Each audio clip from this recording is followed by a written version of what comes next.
Hello and welcome to my channel again, and this is Aussie Pinoy, guys. Thank you for watching to all my videos, and in this video guys, magluluto na naman tayo ng masarap na ulam. Lagi talaga masarap ang ulam ni Aussie Pinoy. Ngayon ang aking lutuin guys is ang ating pong sinigang.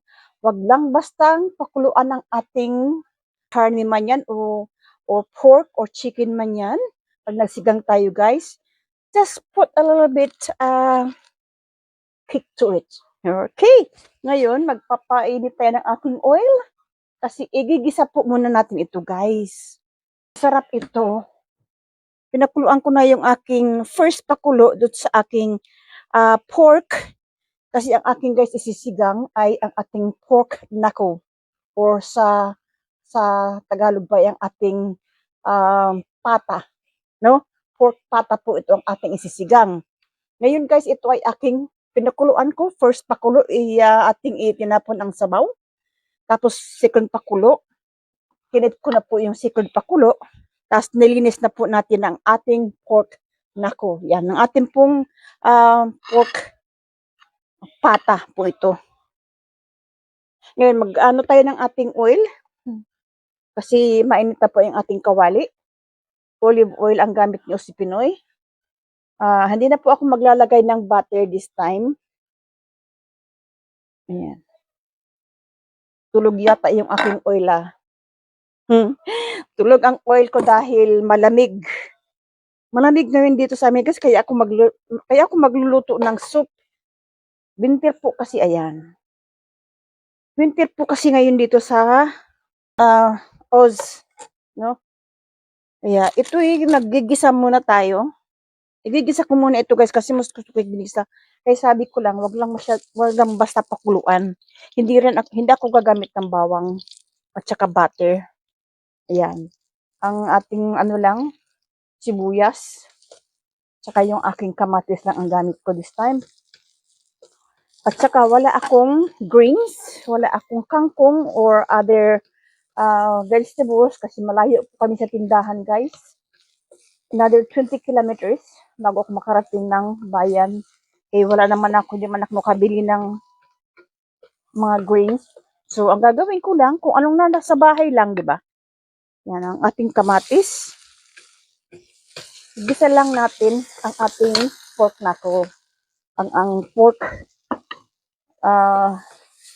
pork knuckle kasi tawag dun.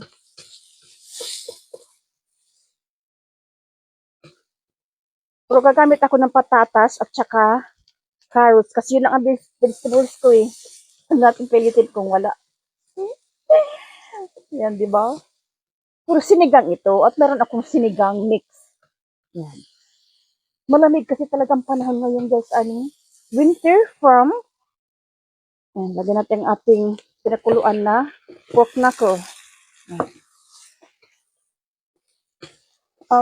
Winter ngayon hanggang next month, August. Minsan umaawat pa ng September. Pakuluan muna natin siya. At igisa muna natin ito. Super sarap ito. Ako gusto ko guys, gusto yung buto-buto lang. Kasi ang ano natin is ang flavor. More flavor, the better. Yan. Papagisa lang natin ito. Ang gamit ko lang guys, ang cabbage. Meron akong cabbage kasi. Ilang ang ano sa akin. Cabbage naman is laban sa, ano yan, paglamig. Pero wala na akong mga tanim ngayon dahil winter na nga. Yan.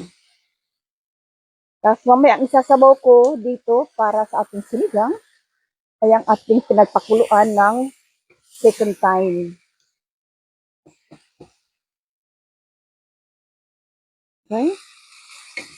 Susunod ko po guys ang ating carrots sa yung aking patatas kasi yun lang ang pampalapot ko. Wala akong gabi. Itong sinigang na hindi kumpleto. Pero sinigang pa rin. Yan. Ang ating lalagay ang ating boiled water na 2 litro char. Boiled water po kasi guys. Medyo masarap yung igigisa lang. Okay. Yan. Sabi ko ating pangsabaw.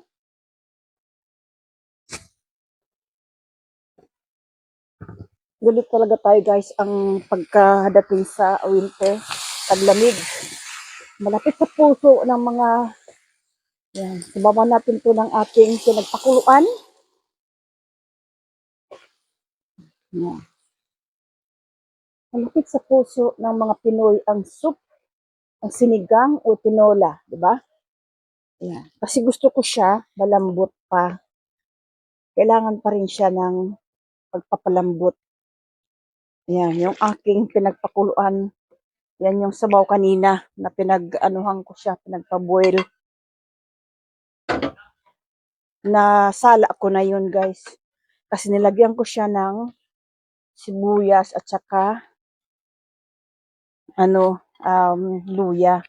Ayun, maglalagay pa rin ako ng luya kasi gusto ko guys, pag nagsigang talaga ako, gusto ko may luya. Kasi nakakatanggal yan sa amoy ba. Yan. Tatakpan muna natin ito.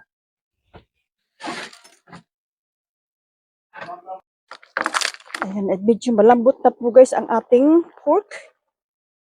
After 20 minutes, kapag papalambot, yan, malambot na po malambot na siya.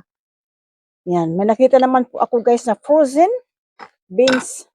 Ito'y galing sa aking garden. Frozen po ito guys. Lagay kong aking beans. At saka meron din po akong sweet chili. Talaga guys ang ginagamit ng pansigang. Ito'y galing sa aking garden. Na-frozen ko na po ito guys. Ito'y galing sa aking garden. Frozen na ito eh. Pero okay na ito. Ayan. Super sarap nito. Malamig na panahon. Dahil malambot na siya, ngayon ititimplahan ko na ito ng ating sampalok mix. Sampalok mix ang ating yan. Tamarind powder.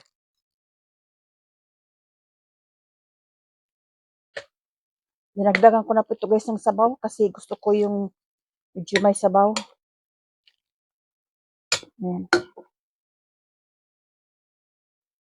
Super sarap nito guys. Di pa ako nagsaing. Kasi bibili pa ako ng bigas. Char. Natin ito. Kung isa lang palang kailangan kong isa lang na sinigang na na siya. Yan.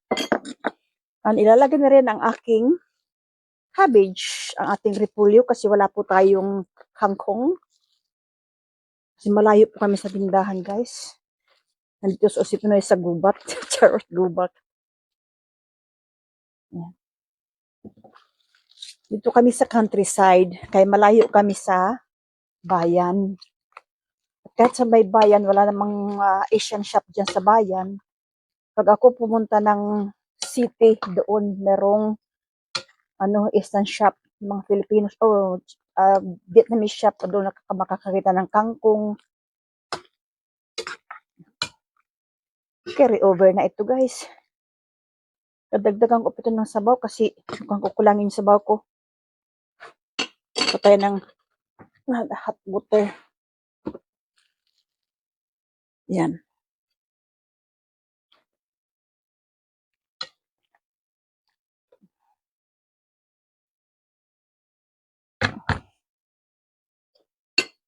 Patay ng magic sarap. May aking magic sarap. Yan.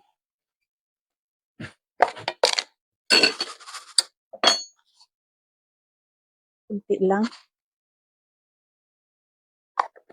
Yung aking magic sarap guys. Galing pa ng Pilipinas. Ang ginagawa ko pagka umuwi akong Pilipinas, dinadamihan ko ipagdadala.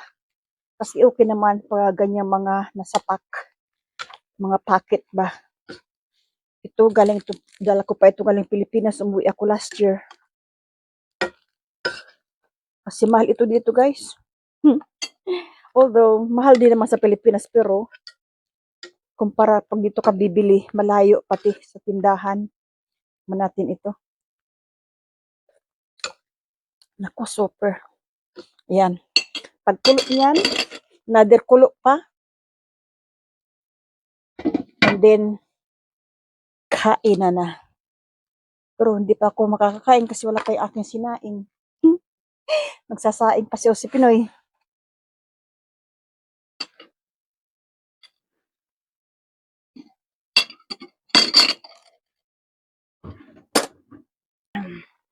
Off na natin ito. And we're just gonna transfer it into a bowl.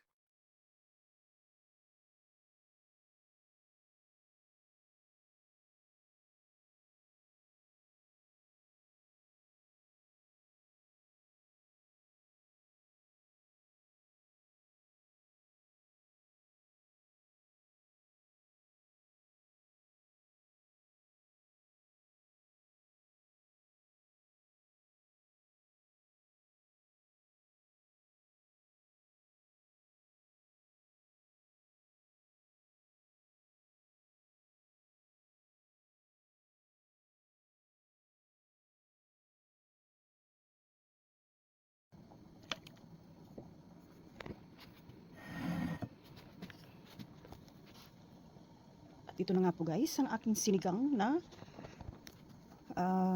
pata. Sinigang na pata.